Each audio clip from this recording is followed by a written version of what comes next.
I didn't understand why like Tiger Woods and those golfers didn't play in every tournament. I'm like, God, he's so good. He'd win every tournament. If he played in every tournament, he would win all of them.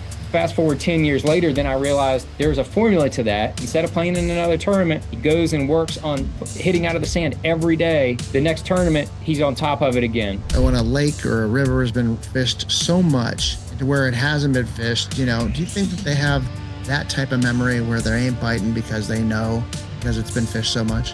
I think bass and most fish, they go by instincts, and that's how they survive. That's how every species survives, is by instincts. When a bass gets caught a few times, they start to get weary of boats. They start to get weary of unnatural sounds. Can fish see pink?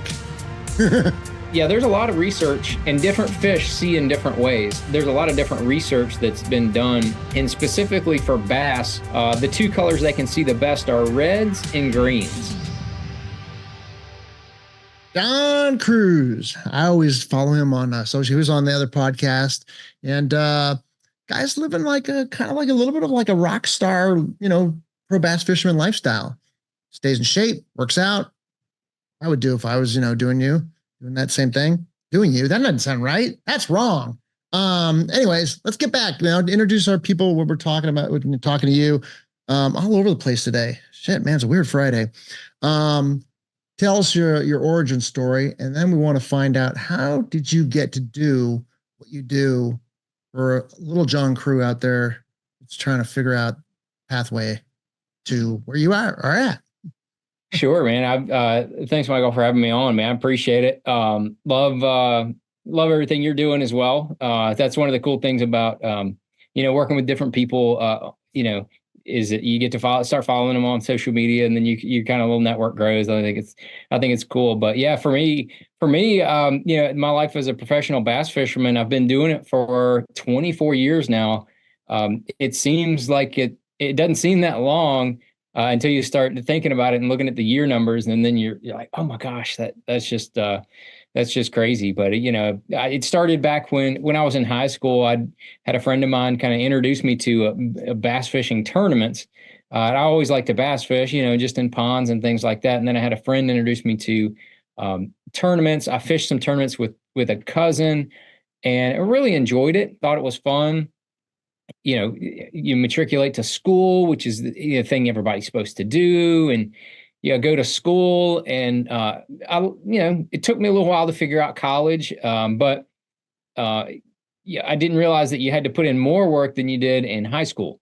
So it took me a little bit to figure that out, but then I finished with straight A's for the last 2 years of school.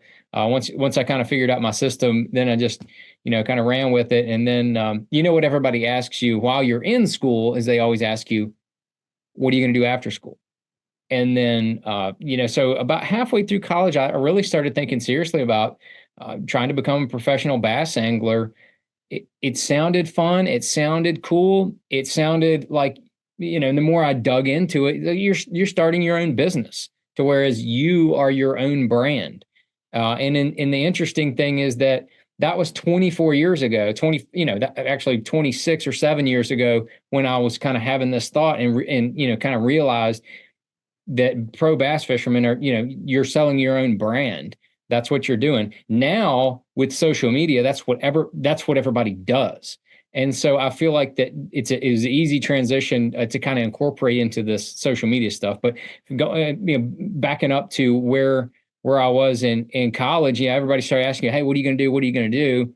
And I kind of went to my dad, who was really my mentor, for life. I said, hey, look, I think I want to try to be a professional bass angler, because I don't want to try to start a career either in business, real estate, investments, whatever that might be, and then try to also fish on the side, because what I'm going to end up doing is I'm going to do two things half-ass. And I don't want to do that. I want to spend 100% of my time into what my passion is and making it work. And yeah, he thought that was a good idea. And, it took me about 4 years of fishing full time before I was able to have a single paying sponsor. And then a couple years after that, it was like, once they first started, then you kind of started to I started to build a name for myself and started to get established in the industry, the fishing industry, that is. And then next thing you know, I'm, making a comfortable living from sponsorships a couple years later. And I kind of been doing that ever since. But yeah, that's kind of how I got to the tournament thing. And then 12 years ago, I started Missile Baits, a fishing lure company, and they go hand in hand with the tournaments. So it's I'm talking fishing every day. I'm talking fishing lures every day. But now I'm in QuickBooks a little more than I'd like to be, but it's part of owning a business. Well, you seem meticulous. It's no surprise last 2 years, straight A student, what's the algorithm that you discovered? What was the process? You said you found your process in the last 2 years of college. What was the process to gain fast milestones in pro bass fishing? Because you seem like that kind of guy. You seem like that you train, your body, your mind, everything is towards success. That's right. That's at least I romanticize it that way. I mean, can you articulate what some of those key milestones are that work for you, and what a young guy out there can do to make this a career for himself? Sure. So going back to college, I'll kind of explain that, and then kind of relay that over to how the fishing thing worked. Is that when I was in college, the first year, I realized that I did not know how to even study. I really didn't.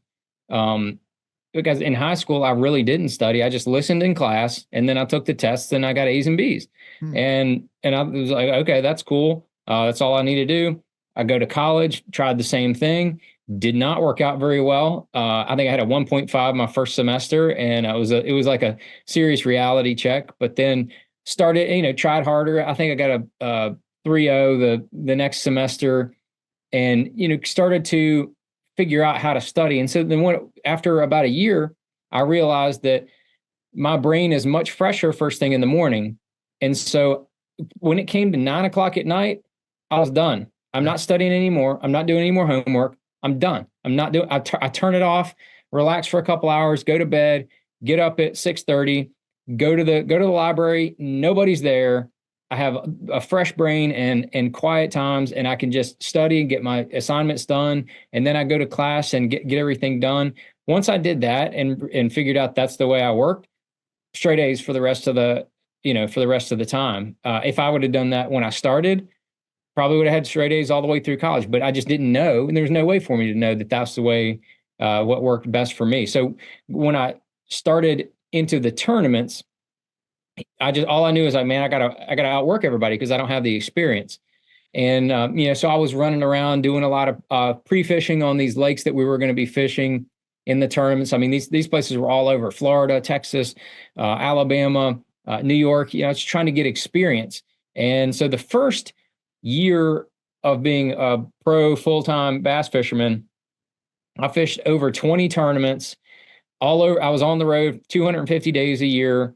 I did that for the first couple years because I felt like I needed to catch up with experience, and it was really good for me. But then I realized that's not a pace that you can maintain for your whole life. Everything is good in moderation, and with that much fishing, I don't care what activity it is. I tell people you need to take a step back. Even from fishing, something that's such a passion, just so you can stay energized and stay focused and stay in the moment when you are doing it. I always joke with people, man, like, dude, even porn stars, if they had to perform every single day, they will get tired of what they're doing. Right. So that's kind of the way I look at bass fishing now. And then, I didn't understand, like early in my career, like those years I was fishing 20 some tournaments, I didn't understand why like Tiger Woods and those golfers didn't play in every tournament. I'm like, God, he's so good. He'd win every tournament. If he played in every tournament, he would win all of them. Fast forward 10 years later, then I realized there's a formula to that. You have to stay focused. Maybe he finishes a tournament and he's like, you know what? My sand play was awful. I need to go work on my sand. So he takes that week, instead of playing in another tournament, he goes and works on hitting out of the sand every day. The next tournament, he's on top of it again. And so that's kind of the way that the transitioned in the pro bass fishing was heavy on the experience early. Then a couple years later, I started to kind of pick and choose what I was going to do, where I was going to fish, and the things that I was gonna work on.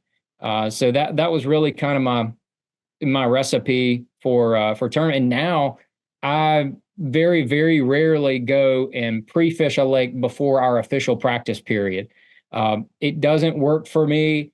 It like leads me astray because you're getting dated information, and so for me, doing the research up, being prepared and being ready for all the techniques that might be available. That's what's more important to me than going and spending more time on that specific body of water. So over the years, I've kind of dialed in my angling formula for the most success. Yeah, this is applicable to business or anything. It says processes and preparation. I mean, that sounds so trite, but it is so important. Where are you at today? What's going on with you right now? I'm in the Missile Baits office. I was in here paying bills earlier this morning, meeting with various employees, talking about some different things. We export fishing lures to Japan. I was talking with one of our distributors over there. I talked with one of our manufacturers here in the U.S. We have everything made in the U.S. One of our manufacturers getting some pricing for a new product that we're releasing later this month, just to make sure the pricing is right before we go pre-selling everything. But yeah, that's basically what my and then I was actually on the phone with a company that's a sponsor. Well, we have a business relationship, I would say, that is First Form Outdoors. They're a big First Form is a big nutritional company. They make really high quality supplements, vitamins, things like that for people that work out. There's no gimmicks there. I had a long talk with them because they're going to go display at the Bassmaster Classic. The Bassmasters Classic is like the mecca for all bass fishermen. It is the biggest one place all year where all the fans get to come and interact. They're going to be displaying there for the first time. So they called me as a reference to make sure that they had a good plan to utilize those 3 days properly. It's pretty interesting balance. An entrepreneur or even someone in your shoes, same thing, because you have a lot of hats, is that you're on the phone, you're talking to your factory, you're talking to, who's, your project manager, whoever's helping you, get that product in, designing it. And then you got to do like social media, and then you're filming stuff, and then you got to do your sport, and everything. Right. It's pretty interesting how the lines get blurred. In the beginning, I'm sure it was hard to take that hat off and put the other one on, but now it seems like it's all connected, doesn't it? You're exactly right. It really does. I didn't realize until I started Missile Baits. I thought that me running my own personal business as a professional angler, I thought I knew kind of what I was doing, and I thought I knew how to run a business. But then it's a totally different story when you hire other employees. And then, Missile Baits is a product-based business. So there's all kind of parameters that I'm still learning 12 years later, as far as how to manage inventory, how to make sure you properly set your margins, you make sure you set your pricing correctly, what actually moves the dial on advertising and marketing. And it, as you know, in the last 12 years, there's a lot that has evolved in the last 12 years to make a product move. So you got to stay on top, not only on how to advertise, and then you got to stay on top of how to design the products that your customers are going to want in 6 years or a year from now. So there's a lot of challenges there. But I was talking with the guy that runs he's the president of the ASA yesterday. ASA is the American Sport Fishing Association. They do all the lobbying in favor of the fishing industry. And I told him, he talks with people all over the fishing industry. I said, yeah. He said, how are you guys doing this year? I said, well, we're up 36% in the first 2 months plus. And he said, holy smokes. He said, that's the most I've heard any company this year to date. And it helps that they were a little bit smaller, but also just kind of staying on top of the trends and making sure that you have the product that people want. That's right. I mean, it's so funny, you can liken, business or what you do, even promoting yourself and your sport, as like a movie in the 70s and 80s in the movie industry, or even advertising your product, it used to be say, we're going to do print ad or we're going to do commercial. No, now it's like there's so many different modalities from affiliate marketing, influencer marketing, PPC marketing, social media marketing. And it's like, oh my God, I'm, like packing on more different, I was just talking to somebody, there's something called geofencing where, Yeah. are you familiar with geofencing? Yeah. It's crazy. It's just like, Yeah, why does a bass fisherman need to know about geofencing? I mean, yeah, you do, because anybody walked into like a fishing, a bait shop. I mean, holy crap, that's awesome. Have you exploited geofencing? For real, let me explain it because a lot of people don't know. Geofencing. Yeah, I have. Yeah, go ahead. I want to dumb it down, because some people don't know what we're talking about. So, and correct me if I'm wrong, because I might not articulate this right, because it sounds like you might have even applied it to your business, and I haven't yet. I'm going to, but basically you walk, somebody walks into a particular, shop or an area of a product that is related to, your product or an activity. You can find that person on their cell phone. They can be tracked. And then you can also now advertise to said person, with their interest and location. So have you used that? We have not used that that technology yet. One of the big retailers in our sport, Tackle Warehouse, mm-hmm. they utilize that type. They do not only geo targeting, but they do the geo fencing as well. I'll tell you a funny story about how things come full circle. My older daughter is 16 years old. She's heavily involved with what they call DECA, and there's chapters of DECA all over the. Dude, my 17-year-old daughter. Yep. I got to go to Anaheim. This is her second year. She just won state. She's going to international. She went international last year. She got top 20 internet in her startup entrepreneur category. And we're going to Anaheim she's going back to internationals. She just got into McCombs at UT, but yeah, she does the same thing. My daughter will be there. Really? My daughter will be there too. She just got elected to What's her name? What's her name? Maya Cruz. She just got elected to her Region 5 VP.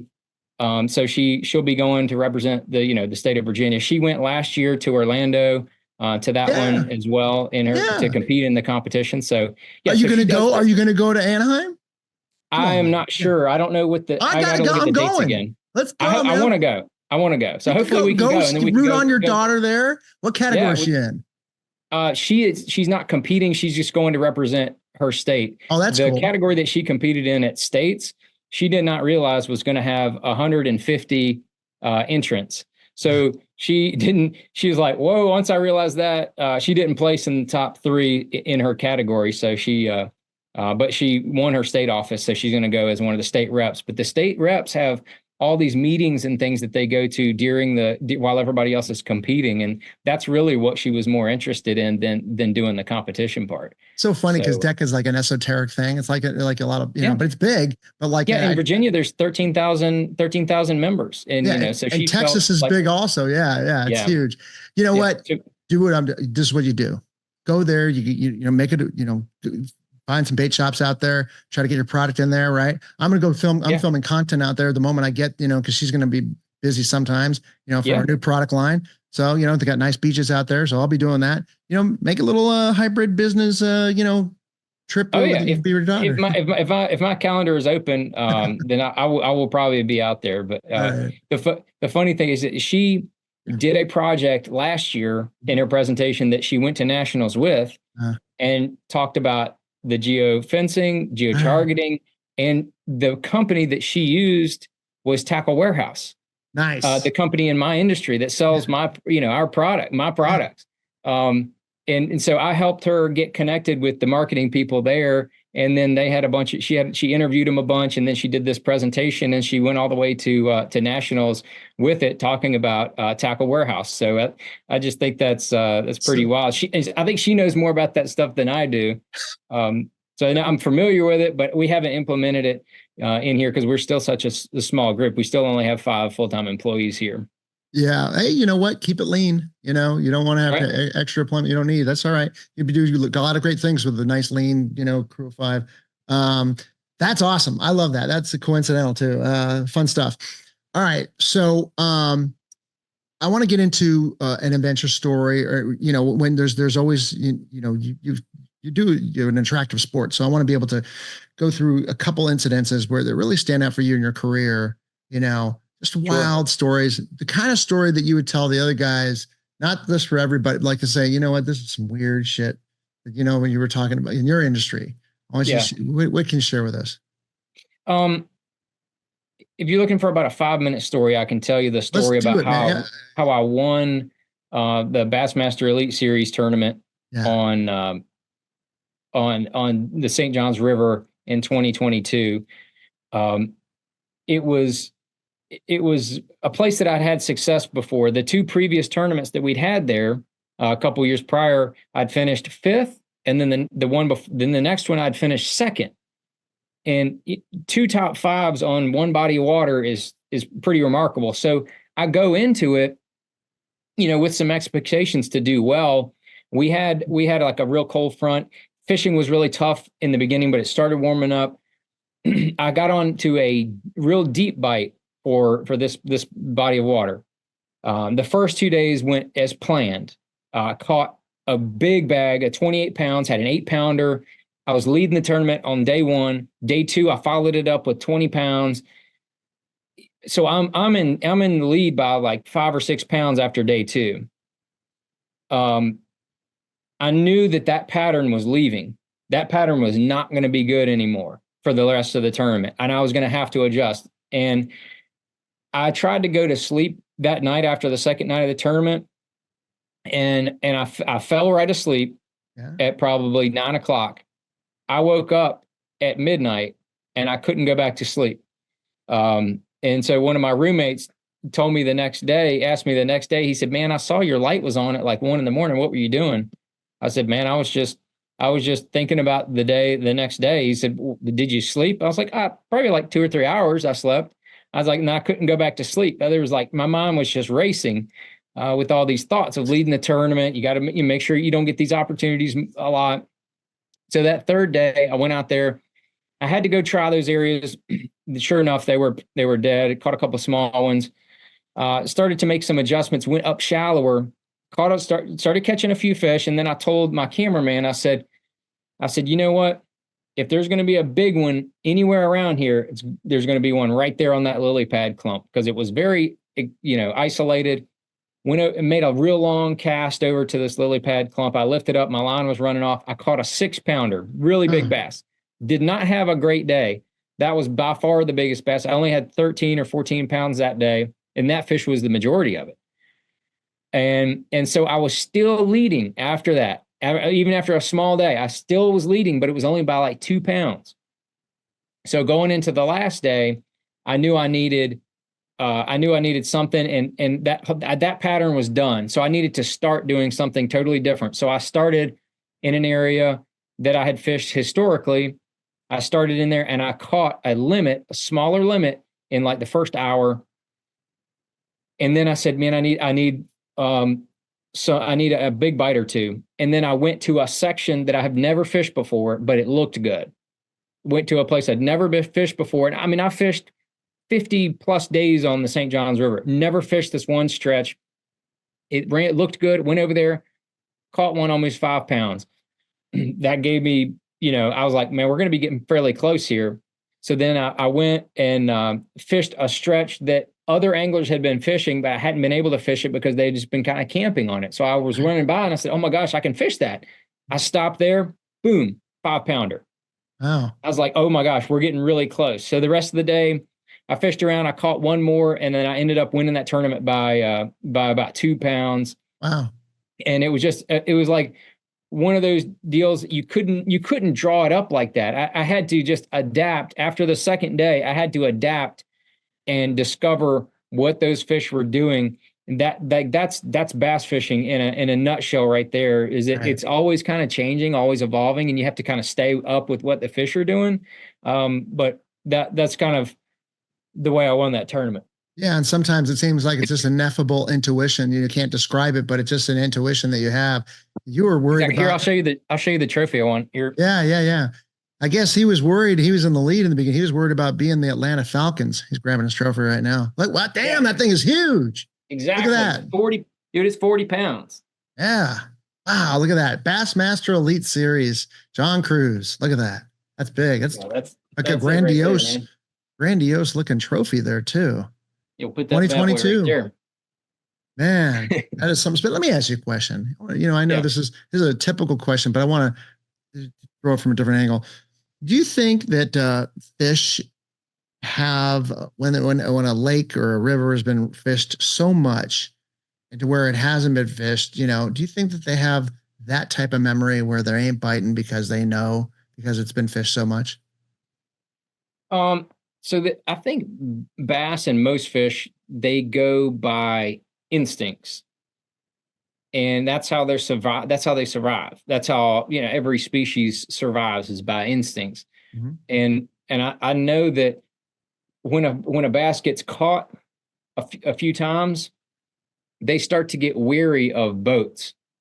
They start to get weary of unnatural sounds, to whether that's somebody walking on a dock, whether that's somebody talking, the sound of somebody's voice, all that kind of stuff. I think that they get the bigger fish, or the fish that have gotten caught, they get weary.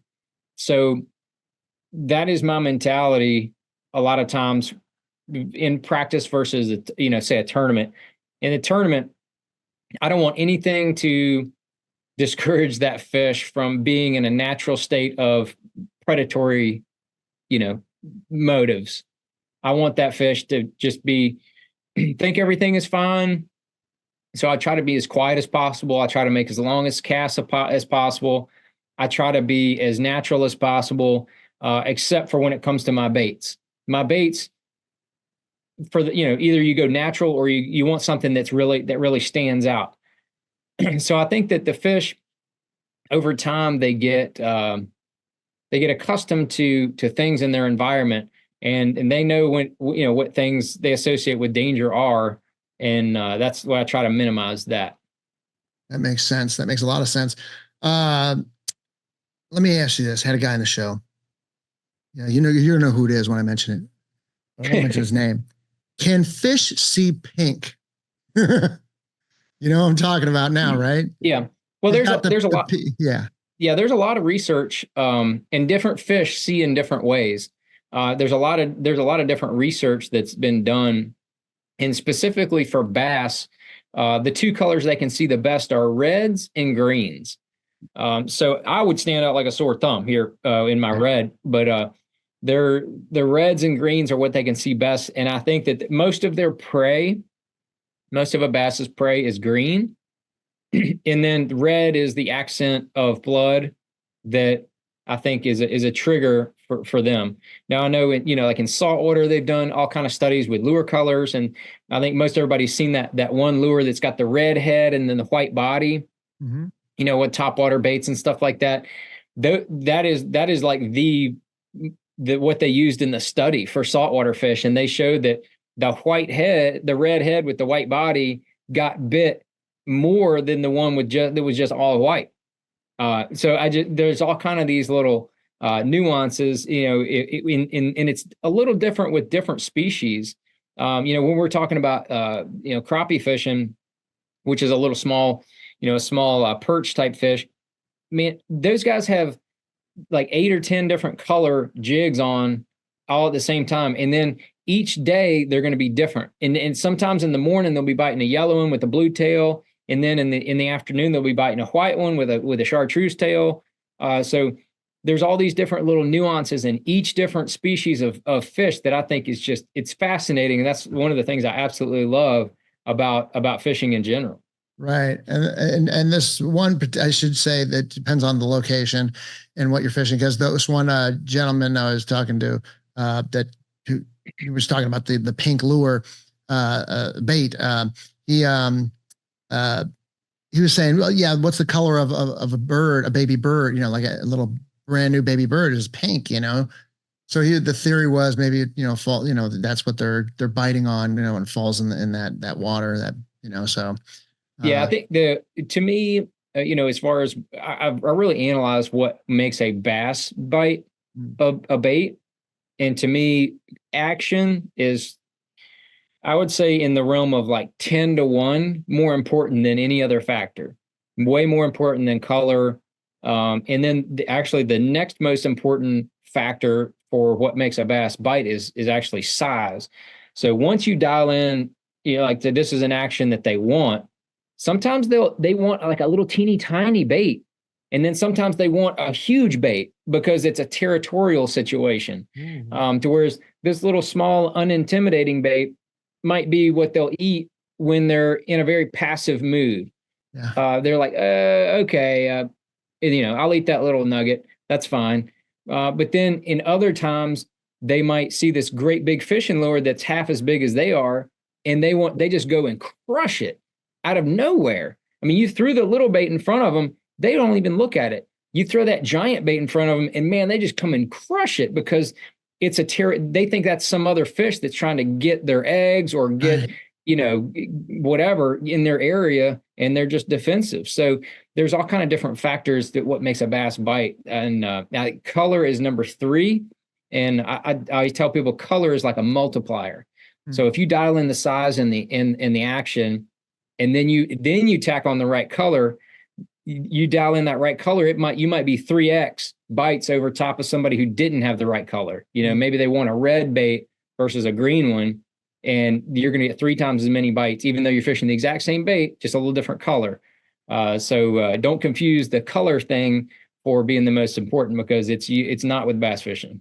That's right there from the man, and he would know. So thank you so much for sharing, man. John Cruz, tell everybody how they can find out more about you.